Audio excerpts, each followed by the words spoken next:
A gente vai ter que fazer um pulo, eu devia fazer uma pausa aqui, mas o presidente do Senado está falando ao vivo. Rodrigo Pacheco, vamos ouvir o que ele diz. Durante a apreciação da matéria, os senadores disseram que alguns trechos do relator não viu o parecer. Não sei, o presidente Arthur não estaria de acordo com esses trechos. Eu queria saber como é que está a interlocução com a Câmara da garantia de uma vez que provavelmente passa no Senado, não há um ping-pong entre as duas casas. Nesse momento, exatamente agora, após a aprovação pela CCJ por 16 votos a 10, o relator, o senador Fernando Bezerra, está conversando com outros senadores para buscarmos um acordo em relação ao texto, para que tenhamos mais adeptos para a apreciação no plenário. Então, estou aguardando o retorno do relator para ver se é possível evoluir nesse acordo, obviamente um compromisso de ceder em alguns pontos, para que possamos apreciar no plenário do Senado, eventualmente até hoje mesmo,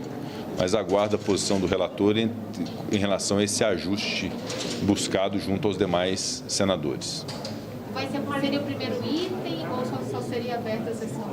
A partir desse entendimento? Se houver o sinal verde do relator em relação a essa possibilidade de um acordo mais amplo e havendo certa pacificação no texto da PEC dos precatórios, nós podemos colocar já como primeiro item na sessão de hoje. Mas eu aguardo a posição do relator e, eventualmente, se não for possível, se não evoluir a tempo, nós temos diversos indicados que já foram sabatinados, outros que já tinham sido sabatinados e que está pendente de apreciação no plenário, nós podemos também começar pela apreciação dessas indicações hoje. Então, a ordem dos fatores não altera tanto a soma assim, o importante é que haja o quórum no plenário para as duas questões, tanto a PEC dos precatórios quanto as indicações de autoridades. Presidente, mas quais são esses pontos que estão sendo discutidos que o senhor falou que estão em negociação?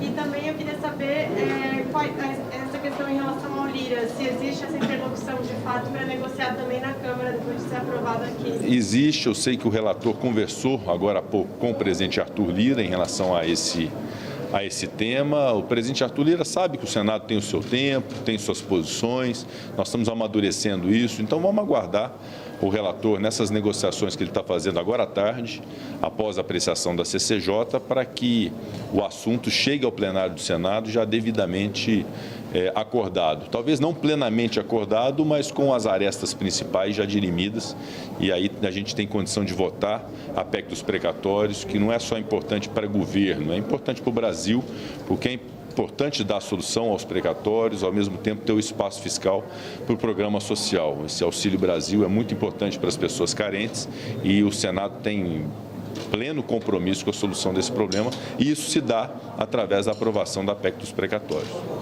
Vai ser possível promulgar, presidente, as partes iguais, de forma separada? Tem uma decisão sobre isso? Tecnicamente é possível, mas não há uma decisão. Vamos avaliar o texto.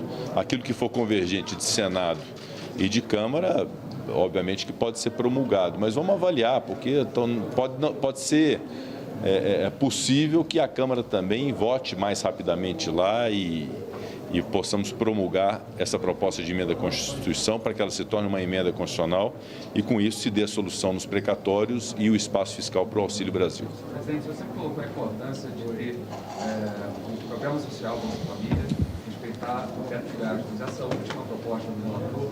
O presidente do Senado, Rodrigo Pacheco, ele está tratando aí da possibilidade de votação da PEC dos precatórios. Ele diz que Fernando Bezerra e Arthur Lira estão em conversas permanentes para tentar afinar uma forma de passar alguma coisa, um texto único, mesmo que outros trechos, mudanças, tenham que voltar à Câmara. Vamos ouvi-lo novamente. Do Fundef, que tem natureza educacional, portanto, eles devem sim, obviamente, ser prioritários. E foi uma opção do relator, se for essa a condição para termos uma margem tranquila de aprovação no Senado Federal, que se possa tomar essa providência. No final, é um exercício de sabedoria do relator e da maioria do Senado, independente do que seja a minha percepção. O importante é dar solução à questão dos precatórios, ter o espaço fiscal e, ao mesmo tempo, diante disso tudo, ter essa responsabilidade fiscal, que é importante, que é o respeito ao teto de gastos públicos. Em relação ao MP do Auxílio Brasil, presidente, que também vai ser apreciado?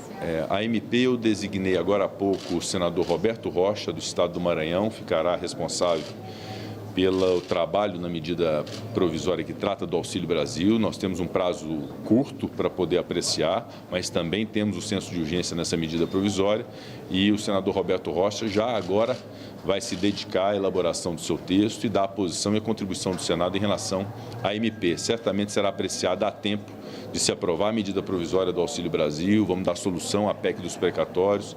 Essa é a forma do Senado colaborar com a sociedade brasileira na solução dos principais conflitos que se avizinham agora ao final do ano. Nós precisamos definir todas essas questões e isso se faz com o trabalho que nós estamos empenhando hoje no Senado. Presidente, uma das mudanças negociadas é vincular todo o espaço fiscal da PEC àquelas despesas, Auxílio Brasil, despesas obrigatórias. O senhor acha que isso blinda esse espaço fiscal de uma farra eleitoral no próximo ano, que é uma crítica que o governo tem recebido até agora? Olha, ao se ter essa ideia relativamente a essa definição da destinação do orçamento a partir desse espaço fiscal, eu acho que é uma ideia bem-vinda. O relator, o senador Fernando Bezerra, assimilou bem a ideia, foi uma evolução da discussão do Senado, e sendo essa a expressão da maioria do Senado, vamos aprovar nesse sentido. Acho até que pode ser muito interessante para poder garantir o bom emprego dos recursos públicos relativos ao orçamento público. Presidente, amanhã acontece essa batina do indicado ao STF, o ministro André Mendonça. Sua expectativa é levar ao plenário já amanhã? Qual a sua expectativa, senhor? Nós temos vários indicados já sabatinados, amanhã nós teremos outras sabatinas, inclusive do ministro André Mendonça. A intenção é levar e tentar esgotar ao máximo a apreciação dessas indicações pelo plenário do Senado. O tempo é de fato exíguo, porque hoje, se nós votarmos a PEC dos precatórios, vai tomar boa parte da sessão na discussão desse tema, mas temos ainda quarta-feira, quinta-feira, e se não for suficiente também o esforço concentrado dessa semana, não há problema algum, podemos pedir um novo esforço concentrado, decidir por um novo esforço concentrado. O importante é nós fazermos a apreciação de todas as autoridades até o final do ano. E no caso do ministro André Mendonça, uma vez sabatinado na Comissão de Constituição e Justiça amanhã, ele será apreciado na sessão do Senado amanhã mesmo. O senhor falou sobre responsabilidade fiscal. Como é que o senhor avalia o fato do Auxílio Brasil ter se tornado um programa permanente por esse texto que foi aprovado na CCJ e não ter uma fonte de compensação? Como é que fica essa questão? Essa foi uma ideia que foi muito bem acolhida, vinda do líder do MDB, senador Eduardo Braga, preocupado com essa questão do auxílio para que fosse uma política de natureza permanente. O relator buscou, então, construir uma solução para isso, aceitou essa previsão e agora cabe à política essa definição da fonte de custeio e é o ideal que haja, ao invés de incremento a partir da criação de impostos ou de uma nova tributação, que se possa fazer a partir da readequação do orçamento, do corte de gastos públicos para que possa haver a sustentação do programa social. A questão é que a prioridade absoluta em termos de gastos é o gasto com o Auxílio Brasil, com a política de assistência às pessoas carentes. E, naturalmente, que a fonte disso deve ser dada pelo próprio orçamento, de preferência com corte de gastos públicos. Presidente, a consultoria de orçamentos do Senado divulgou ontem uma nota técnica alegando que o ato conjunto das mesas descumpre a decisão do Supremo referente às emendas do relator. E que é possível, sim, que os relatores gerais tinham uma documentação, algum tipo de documentação das emendas que foram distribuídas e de seus autores. O senhor discorda da consultoria, dessa análise? Não, eu considero que a consultoria de orçamento, a consultoria legislativa do Senado tem uma posição unânime, uniforme por parte das suas direções, no sentido daquela manifestação que foi feita pelo Senado e pela Câmara ao Supremo Tribunal Federal. O que houve foi um consultor, a pedido de um parlamentar, o que é inclusive prerrogativa do parlamentar, que buscou ter uma análise à luz daquilo que o parlamentar deseja que seja interpretado. Isso acontece muito no Senado Federal, acontece também na Câmara dos Deputados, que são pareceres da consultoria para dar sustentação à tese do parlamentar. Eu respeito isso, evidentemente, mas reafirmo que tudo quanto foi manifestado ao Supremo Tribunal Federal é a expressão daquilo que é a realidade em relação as emendas de relator. A emenda de relator tem uma rubrica que é de responsabilidade do relator e a essa altura não se pode ter, em razão da desobrigação legal, a exatidão daquilo que abasteceu o relator de informações para que ele pudesse fazer as suas indicações de emenda de relator, que foi justamente o que o projeto de resolução visou corrigir, que foi justamente a partir de agora se ter uma clareza de quais são as reivindicações, as requisições feitas ao relator, exigindo agora que haja um banco de dados para isso. O que eu não posso, como presidente do Congresso Nacional, agora é buscar informações em papéis ou informações oficiosas e inexatas para poder formar um bojo de informações que não serão exatas e prestá-las ao Supremo Tribunal Federal, até porque a lei não determinava assim. Há até um equívoco da lei que está buscando ser corrigido agora com esse projeto de resolução. Mas essa manifestação que fiz ao Supremo Tribunal Federal, com a clareza de que o orçamento tem uma destinação muito clara, de um processo orçamentário que é muito claro exatamente para onde está indo cada um desses recursos, a origem dele, que é a partir do trabalho do relator geral do orçamento e que é fomentado pelo trabalho feito pelo relator geral do orçamento, junto a parlamentares, junto a instituições, junto a prefeitos municipais, e agora com o incremento e o aprimoramento desse projeto de resolução que foi aprovado pelo Congresso Nacional. E qual será o valor do orçamento de 2022? Porque ali no limite do projeto ficou equivalente à soma das emendas impositivas, né? Isso pode chegar a 17 bi. É esse o valor? O projeto de resolução, além de dar esta obrigatoriedade que antes não existia ao relator geral do orçamento de identificar as requisições, as reivindicações de cada uma das emendas por ele, de responsabilidade dele, também traz no bojo dessa resolução uma obrigação que me parece também interessante, que é conferir limitações orçamentárias ao relator geral do orçamento, para que as suas indicações, a partir de suas rubricas, sejam tão somente na soma das emendas individuais e emendas de bancada. Portanto, um teto referente a essas emendas de relator. Agora, o valor exato, eu confesso que eu não sei quanto seria, mas é um dispositivo de ordem qualitativa muito interessante, porque ele dá limitações ao relator e isso, obviamente, foi da avaliação dos deputados e dos senadores para que houvesse a aprovação do projeto de resolução. Eu acho que isso ajudou muito, porque além da transparência maior ainda desejada pelo Supremo na sua decisão, houve, além disso, o estabelecimento desse teto daquilo que o relator geral do orçamento pode indicar na sua peça orçamentária. Presidente, o espaço para a emenda de relator está vinculado à aprovação da PEC dos precatórios? Desculpa, né? O espaço para a emenda de relator está vinculado à aprovação da PEC dos precatórios?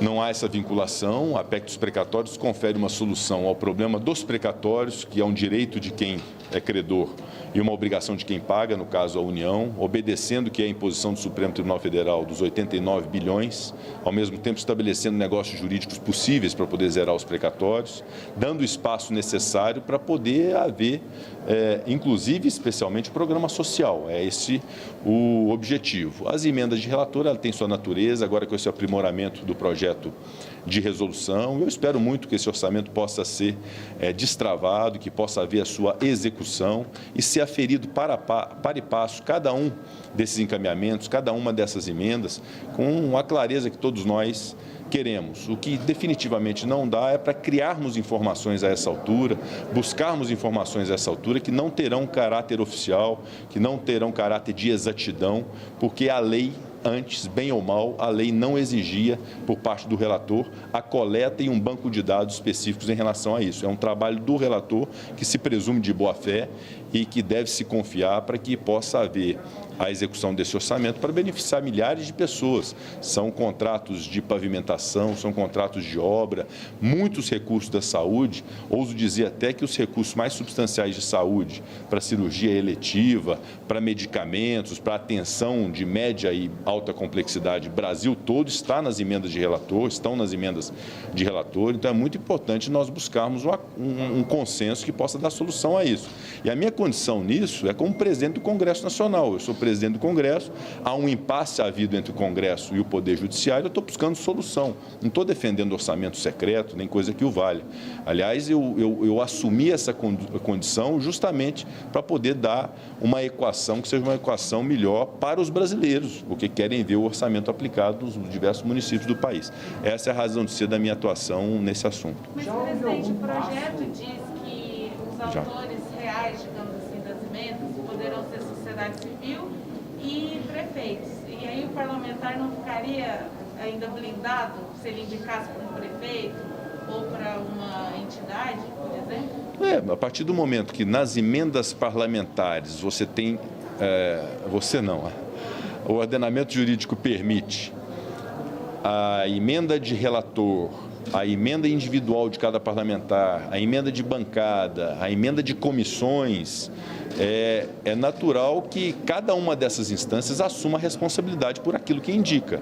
Então, um deputado federal, quando indica uma emenda parlamentar, que é a base da democracia, que é importante se ter, porque é um exercício de uma atuação legislativa daquele que conhece a sua base eleitoral, sabe as suas necessidades, por isso ele faz emendas para que vá para o hospital, vá para o município mais carente. Então, essas emendas são muito interessantes para uma estrutura orçamentária.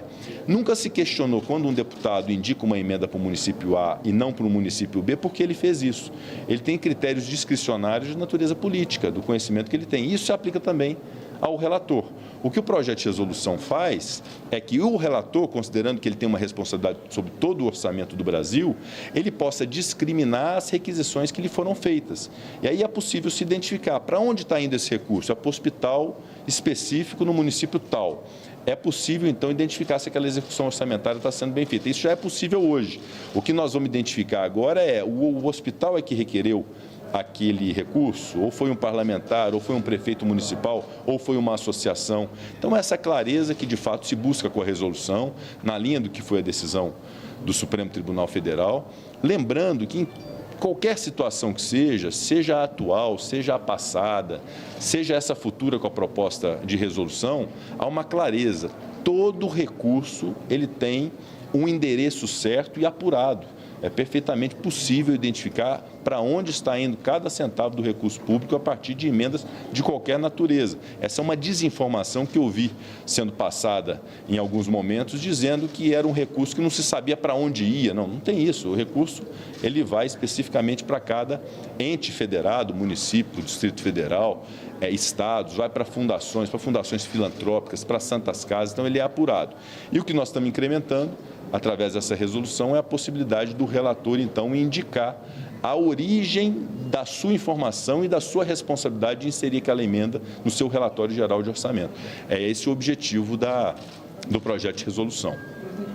Já, qual é o próximo passo? É algum diálogo com a STF a partir da decisão de ontem no cenário do regramento sobre as emendas? Na verdade, ao Supremo Tribunal Federal, nós encaminhamos uma missiva do ato conjunto da mesa das duas casas, com as providências que foram tomadas de discriminação individual de cada uma das emendas parlamentares e emendas de relator, a destinação de cada uma delas, a demonstração do alcance dessas emendas de relator, todos os estados da federação, mais de 80% dos municípios alcançados por essas emendas de relator, muitos recursos na área da saúde, que é algo que nós precisamos atender de maneira mais imediata. Então, toda essa demonstração foi feita ao Supremo Tribunal Federal e, ao mesmo tempo, comunicamos ao Supremo o ingresso do projeto de resolução, que ainda não estava aprovado. Ontem ele foi aprovado, com inclusive modificações por parte do relator, que foi essa limitação às emendas de relator,